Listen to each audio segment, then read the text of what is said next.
Sudah Ustaz. Oke. Ini jawaban untuk soal latihan 2.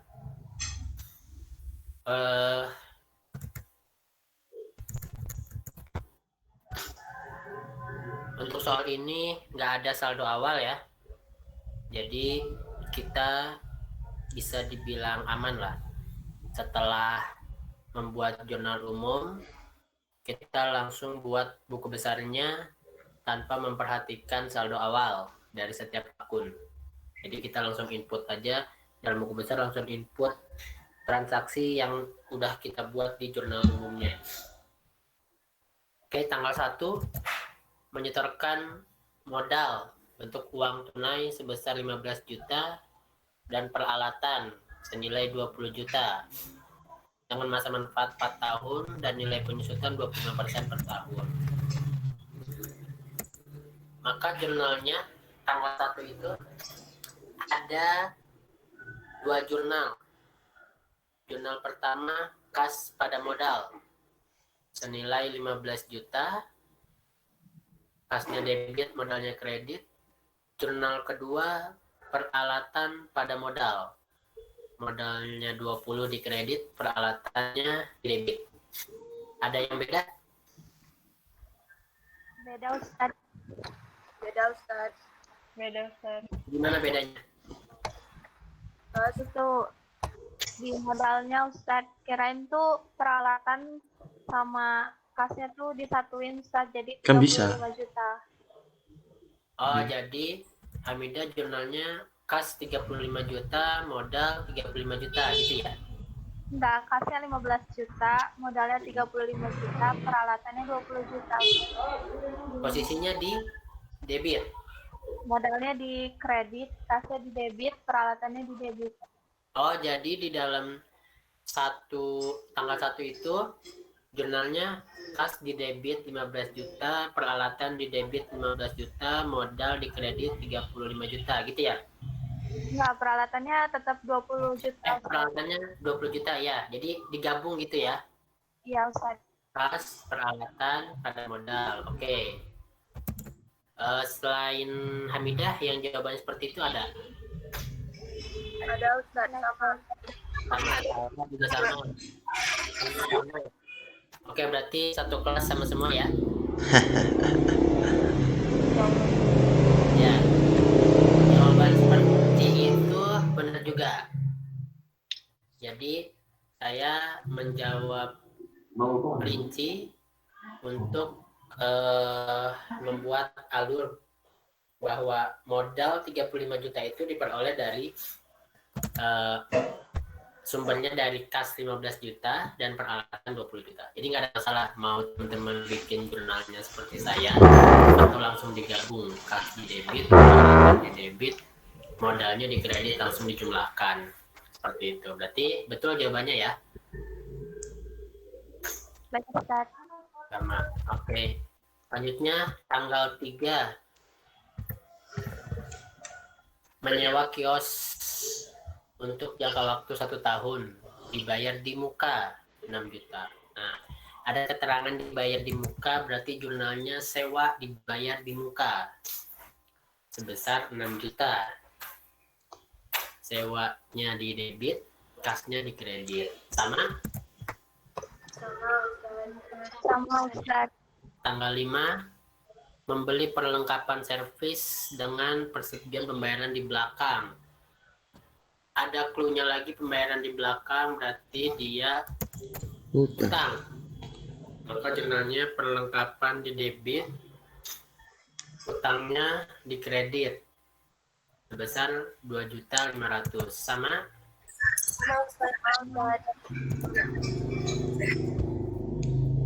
Oke. Lalu memperoleh pendapatan dari jasa perbaikan sebesar 750.000. Nah, nggak ada embel-embel lain, berarti langsung kita buat kas pada pendapatan. Sama ya? Sama Ustaz. Terus tanggal 12 membayar listrik 150.000, berarti beban listrik pada kas. telah dilakukan perbaikan sebanyak 5 unit sebesar 3.500.000.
Oke, mohon maaf ya.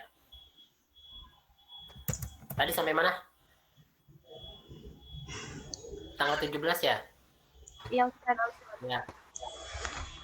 Perbaikan banyak unit komputer 3.500.000. Nah, ini juga sama, langsung kita buat sebagai pendapatan. Kas di debit 3.500.000, pendapatan kredit 3.500.000. Masih sama ya?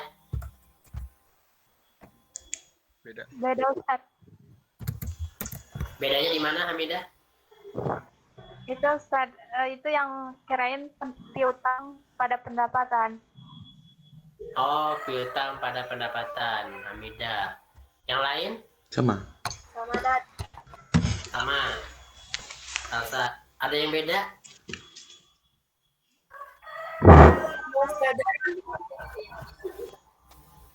Hmm? Sama. Sama-sama masih dicatatnya piutang ya?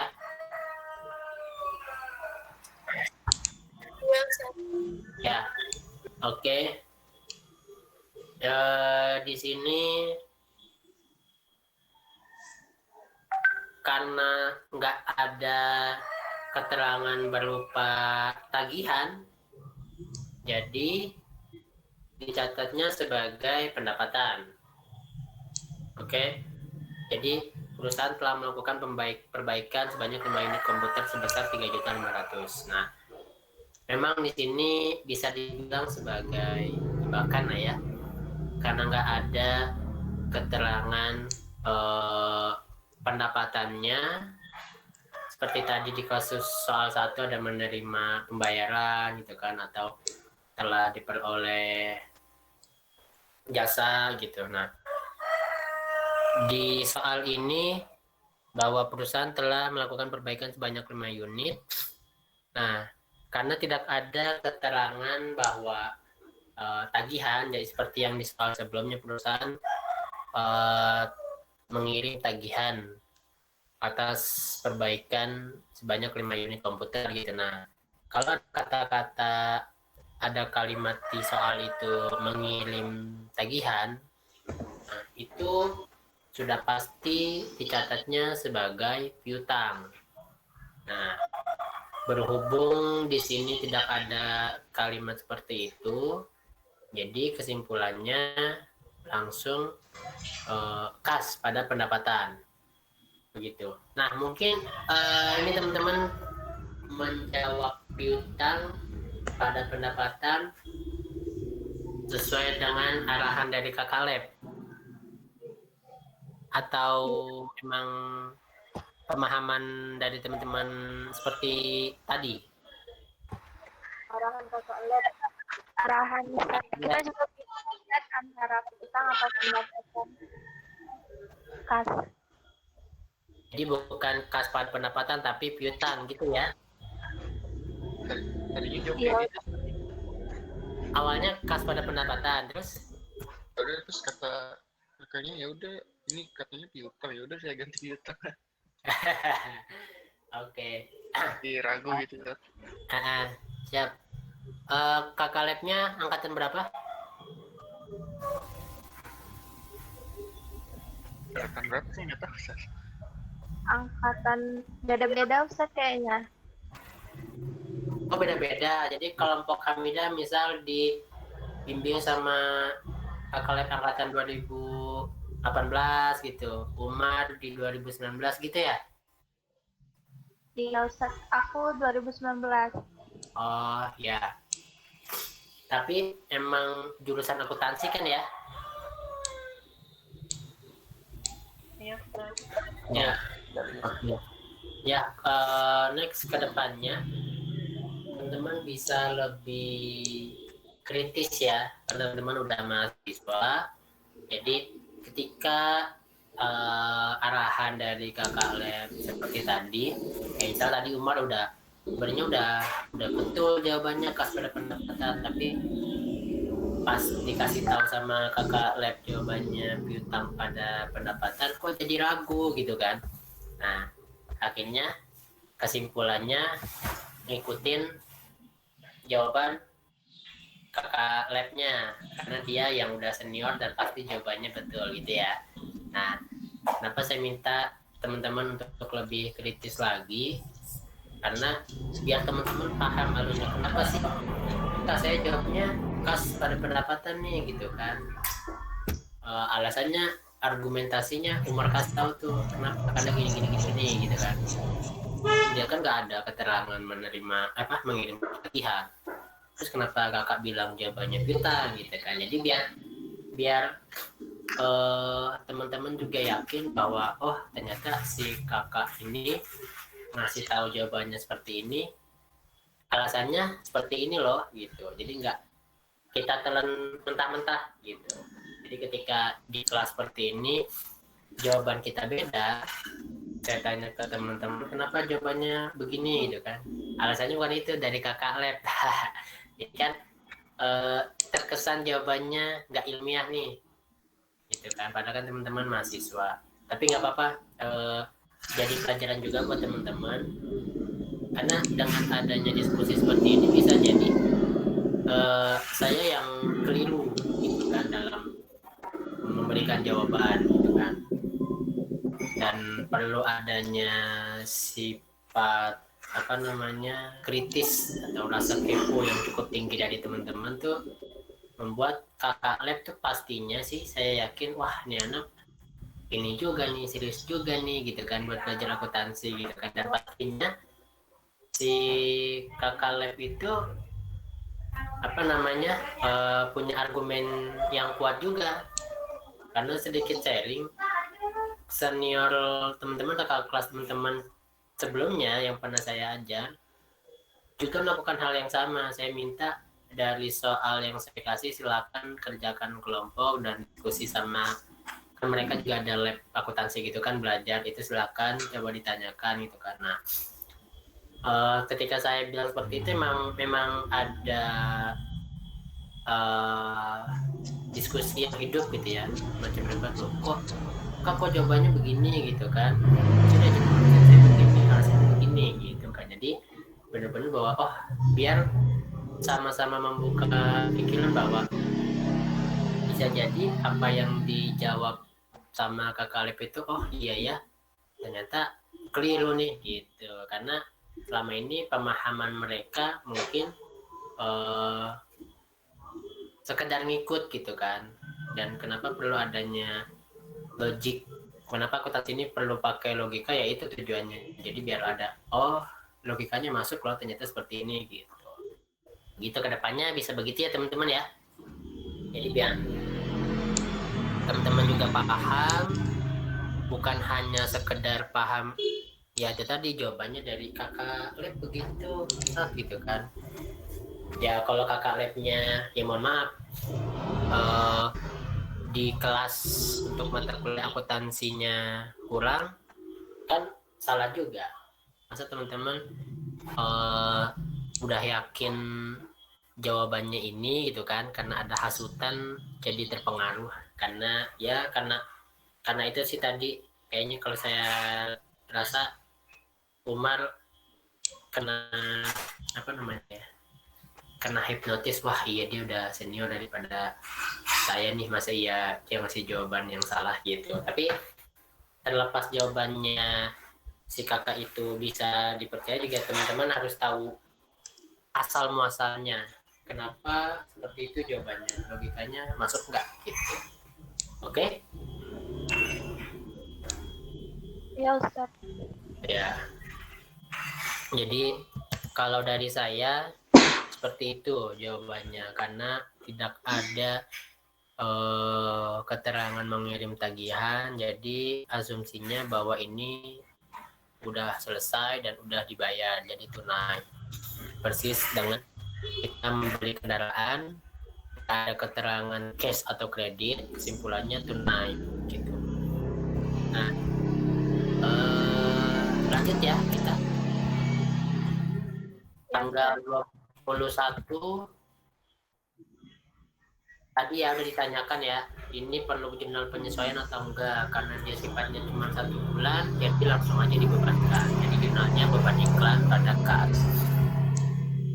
Tanggal 26 bayar gaji karyawan, beban gaji pada kas. Tanggal 28 perusahaan menerima pembayaran jasa perbaikan. Nah, di sini udah ada keterangan menerima, berarti sudah pasti udah masuk kasnya, udah tunai transaksinya, jadi kas pada pendapatan.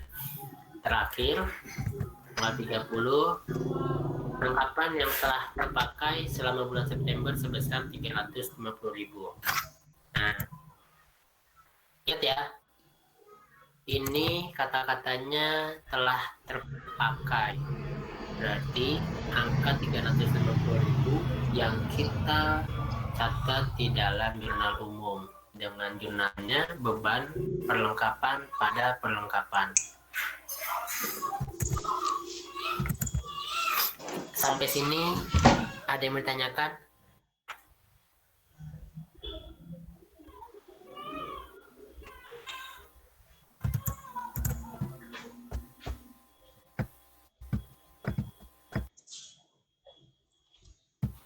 Sama semua kecuali yang tadi? Ya Ustaz, sama Ustaz.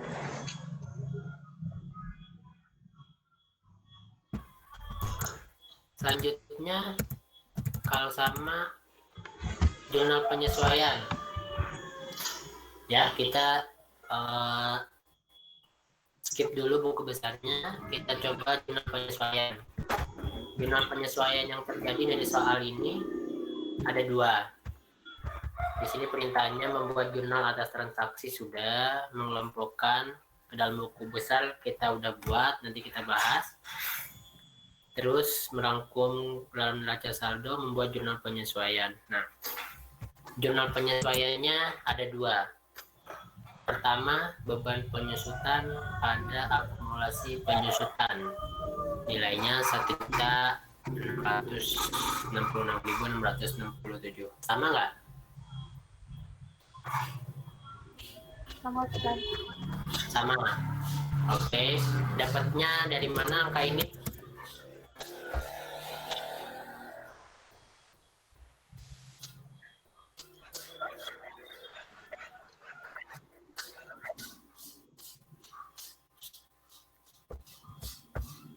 Dari mana Hamidah dapat angka 1,6 juta? 20 juta dibagi 4 Ustaz. 20 juta dibagi 4. 5 juta terus dibagi 12 jadi 416.000. Ana beda Ustaz, ujungnya 64 bukan 7. Ujungnya 4 bukan 7. Terus 5 juta dibagi 12 416.666.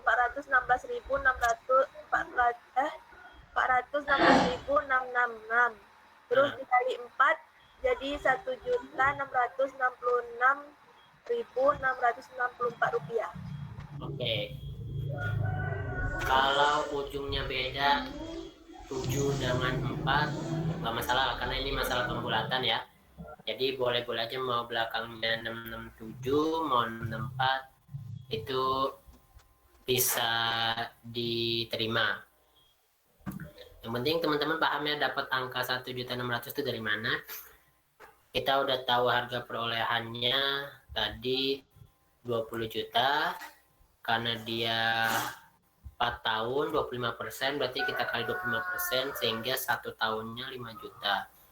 Nilai 5 juta 1 tahun itu kita bagi 12 sehingga ketemu angka per bulannya tadi 416.000. Nah, berhubung dia pembeliannya bulan September dan yang diminta jurnal penyesuaiannya bulan Desember, September ke Desember itu 4 bulan. Sehingga 416.000 itu dikali 4, ketemulah angkanya 166. Begitu ya. Ya, Ustaz. Terus yang kedua, jurnal penyesuaiannya itu beban sewa pada sewa dibayar di muka. Senilai 2 juta. Betul nilainya 2 juta atau beda? Sama, Ustaz. Dapat dari mana 2 juta? 6 juta dibagi 12, 5 juta dikali 4, 2 juta. Oke. Udah ketemu ya, paham ya 2 juta. Nah, setelah kita buat jurnal penyesuaiannya, kita coba cek buku besarnya. Buku besar yang ada untuk soal nomor 2 ini ada 14. Ada yang beda?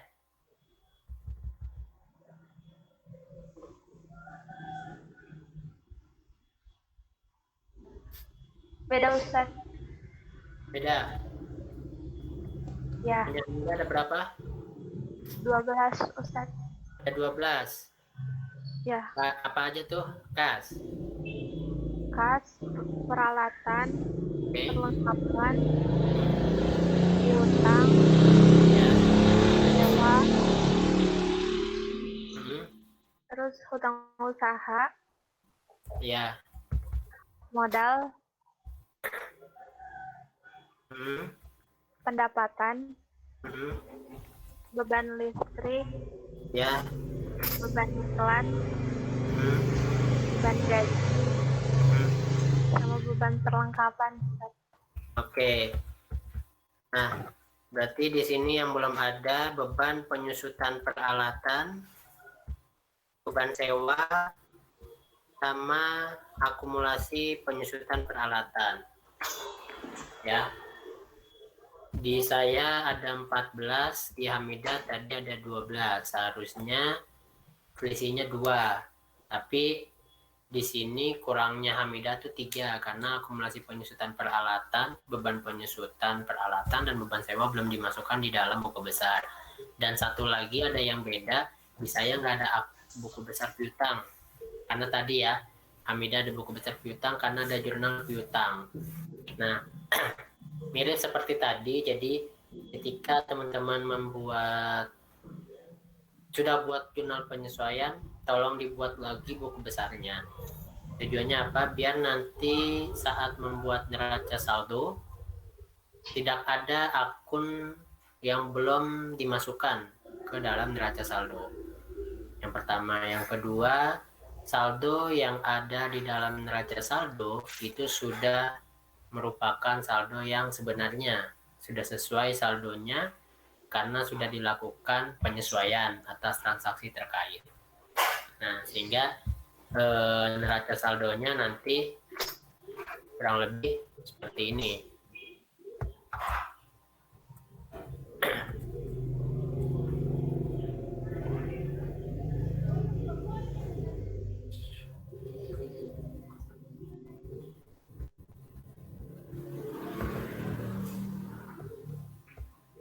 Ya, saldo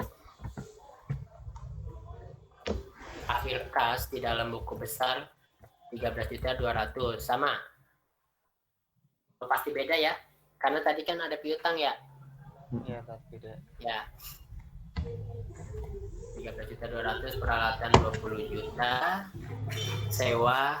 Jadi nanti di dalam neraca saldo ada yang namanya akun akumulasi penyusutan peralatan, beban sewa, dan beban penyusutan peralatan.